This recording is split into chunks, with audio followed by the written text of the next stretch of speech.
Hello students, हम कर रहे हैं बिजनेस इकोनॉमिक्स और बिजनेस इकोनॉमिक्स के अंदर रेवेन्यू चैप्टर हमने कंप्लीट किया। अभी हम न्यू चैप्टर स्टार्ट कर रहे हैं मार्केट फॉर्म्स। जो मार्केट है उसकी क्या क्या फॉर्म्स होती हैं। इस चैप्टर को अगर कॉन्सेप्चुअली देखा जाए तो भी बहुत इंपॉर्टेंट है, और अगर इसको एग्जाम पर्पज से देखा जाए तो भी इंपॉर्टेंट है, क्योंकि इसमें से काफ़ी सारे क्वेश्चंस एग्जाम के अंदर आते हैं।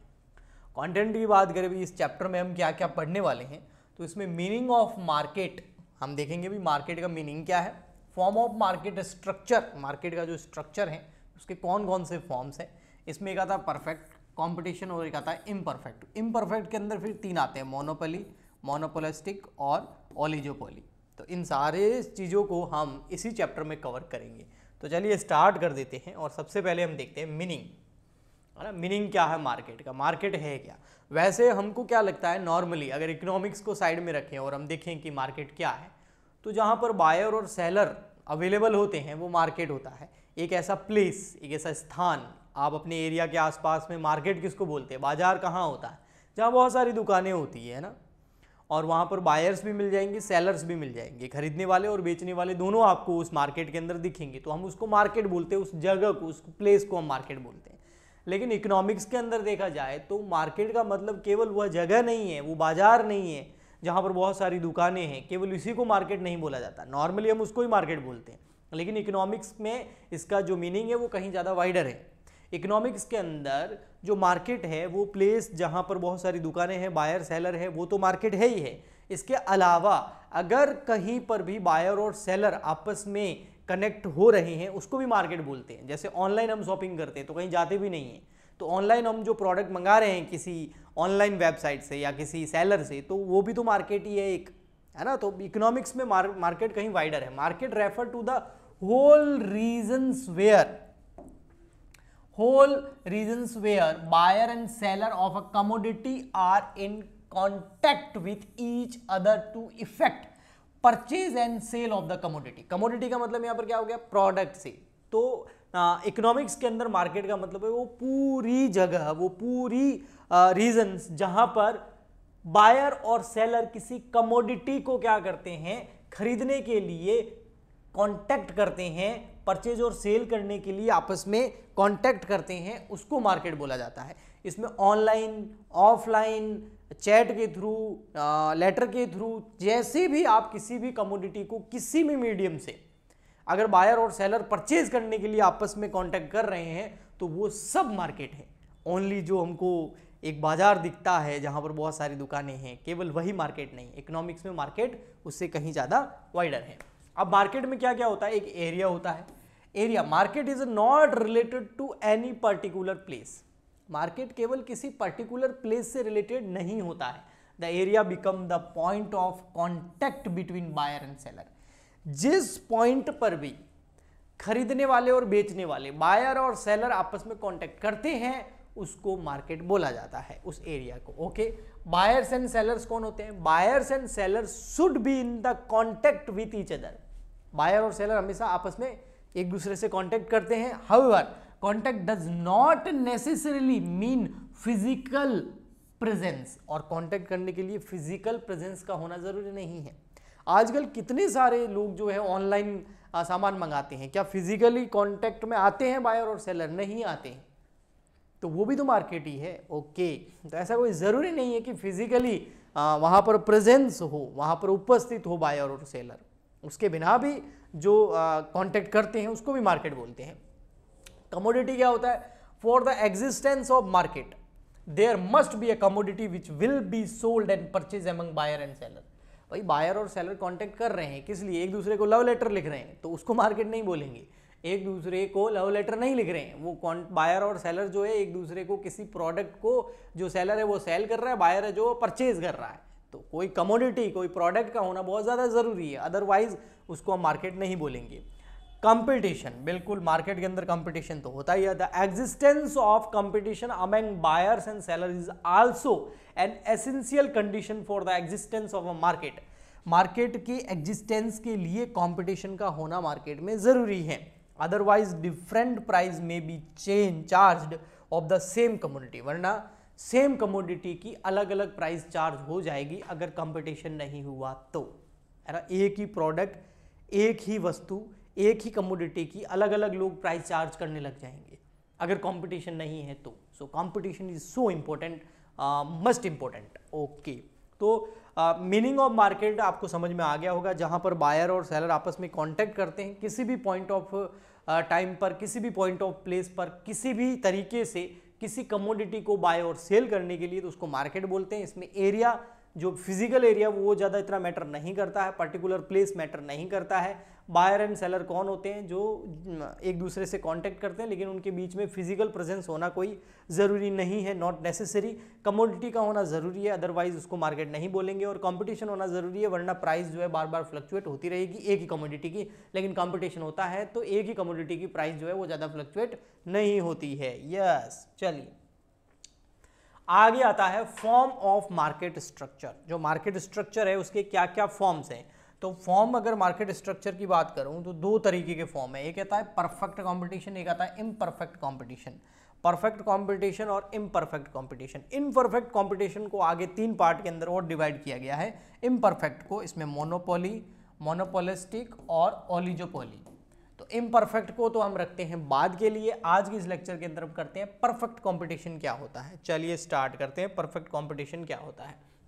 तो ये रहा परफेक्ट कंपटीशन का डेफिनेशन। एक बार इसको पढ़ते हैं, फिर मैं नॉर्मली भी आपको समझाता हूं।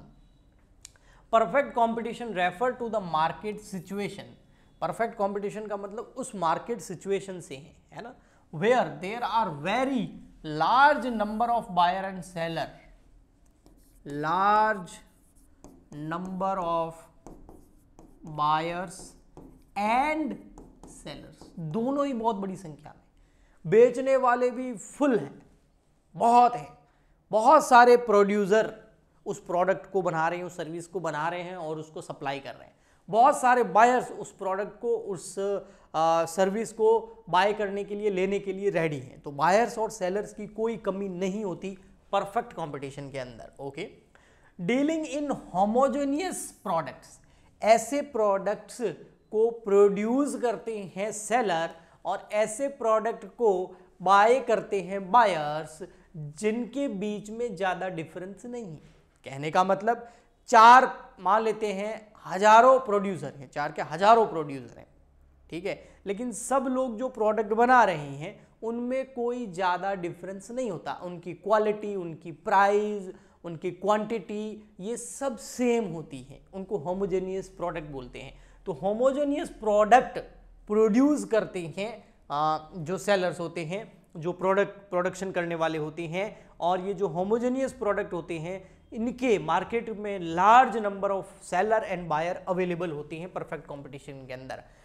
Price fix by the market, और उस कमोडिटी की, उस प्रोडक्ट की, जो होमोजेनियस प्रोडक्ट है, जो सिमिलर है, सारे प्रोड्यूसर एक जैसा बनाते हैं, उनमें कोई डिफरेंस नहीं है, चाहे प्राइस में, क्वांटिटी में, क्वालिटी में, तो फिर वो जो प्रोडक्ट है उसकी प्राइस हमेशा फिक्स रहती है। और प्राइस डिसाइड कौन करता है? मार्केट करता है। कोई भी सेलर, कोई भी कंपनी, कोई भी प्रोड्यूसर उस प्रोडक्ट की, उस कमोडिटी की प्राइस को डिसाइड नहीं करता है, मार्केट उस प्राइस को डिसाइड करता है परफेक्ट कंपटीशन के अंदर। In this market the price is not determined by a particular firm। इस मार्केट के अंदर जहां पर बायर और सेलर बहुत होते हैं, होमोजेनियस प्रोडक्ट को डील करते हैं, वहां पर प्राइस जो है वो कोई भी सेलर या बायर डिसाइड नहीं करता। वहां पर प्राइस को कौन डिसाइड करता है? Decide by the industry. Industry क्या होती है? जब सारे प्रोड्यूसर को मिला दिया जाता है, सारी कंपनीज को, एक ही सेक्टर की सारी कंपनीज को मिला दिया जाता है, तो उसको इंडस्ट्री बोलते हैं। तो वो सब सेलर्स, प्रोड्यूसर्स, बायर्स मिलकर के जो है मार्केट के अंदर उस प्रोडक्ट की प्राइस को डिसाइड करते हैं, उसको इंडस्ट्री बोला जाता है। इन रियलिटी, रियल लाइफ के अंदर perfect competition has never existed. Real life में परफेक्ट कंपटीशन एग्जिस्ट नहीं करता है। आपको पता ही है ना, ऐसे बहुत सारे प्रोड्यूसर एक ही अगर प्रोडक्ट बनाते हैं ना, तो उसमें भी वो कुछ ना कुछ क्वालिटी के अंदर, जैसे मोबाइल फ़ोन, स्मार्टफोन में सारे फीचर्स अंदर वही होते हैं, सबके सेम होते हैं, लेकिन उसकी क्वालिटी के अंदर, उसकी प्राइस के अंदर, उसकी साइज़ के अंदर आपको पता है डिफरेंस होता है। तो हम उसको परफेक्ट कंपटीशन नहीं बोल सकते हैं ना। कोई सस्ता मिलता है, कोई महंगा मिलता है, और कंपनी खुद उसकी प्रोडक्ट की प्राइस डिसाइड करती है ना, कि मार्केट करता है। सो ये जो मार्केट है परफेक्ट कंपटीशन, ये रियलिटी में एग्जिस्ट नहीं करता है। खैर हमारे सिलेबस के अंदर है तो हमें पढ़ना पड़ेगा।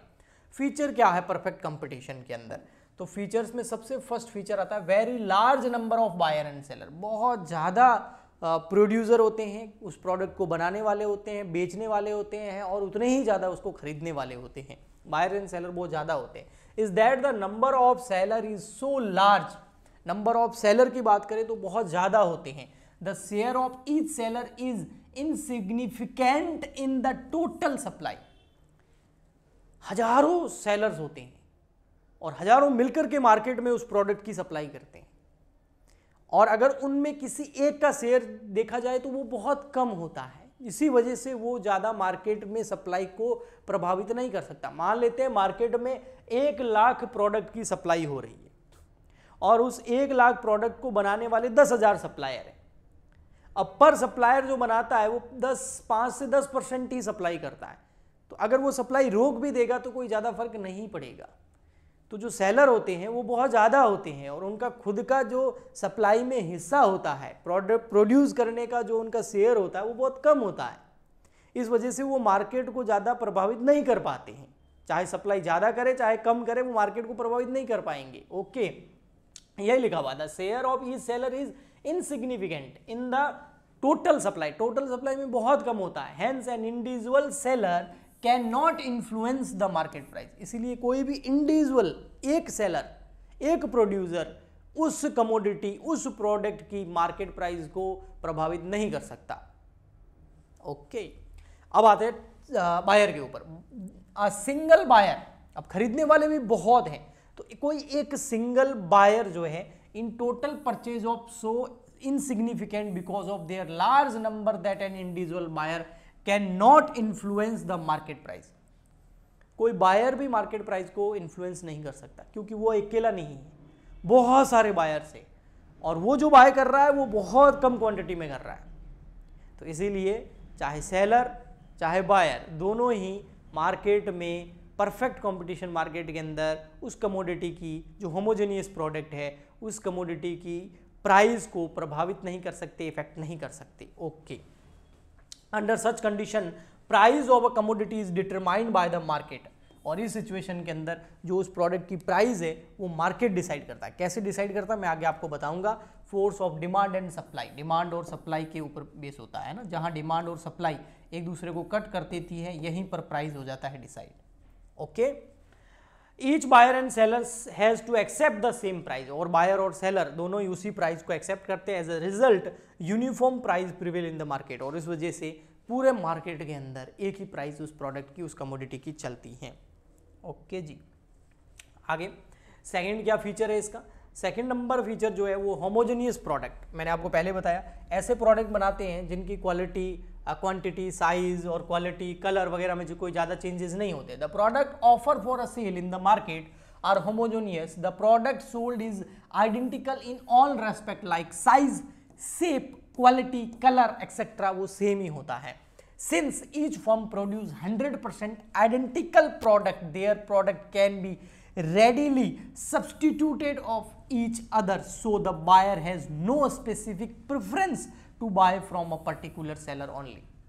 जो प्रोडक्ट होता है ना वो सारे प्रोड्यूसर एक जैसा बनाते हैं, तो जो बायर है उसके पास कोई चॉइस नहीं है, उसके पास कोई प्रेफरेंस नहीं है कि ये खरीदूं ये खरीदूं। All are identical, all are substituted, सबको एक जगह एक दूसरे की स्थान पर उपयोग किया जा सकता है। Okay, due to the homogeneity of goods, purchase of a commodity is a matter of chance and not a choice. तो चॉइस, बायर के पास कोई चॉइस नहीं है, बस चांस है, जहां चला गया वहां वो सेम प्रोडक्ट मिल जाएगा उसको। तो उसको चॉइस नहीं है कि इस प्रोड्यूसर का खरीदूं, इस कंपनी का खरीदूं, इस सारे एक जैसे ही हैं। ओके, ठीक, आगे नेक्स्ट आता है हमारा फीचर के अंदर third, freedom of entry and exit. कोई भी सप्लायर जो है, कोई भी प्रोड्यूसर जो है वो एंटर कर सकता है और एग्जिट भी कर सकता है। उसके आने से और जाने से मार्केट पर कोई प्रभाव नहीं पड़ता, मार्केट को कोई फर्क नहीं पड़ता। Every seller has the freedom to enter और एग्जिट द इंडस्ट्री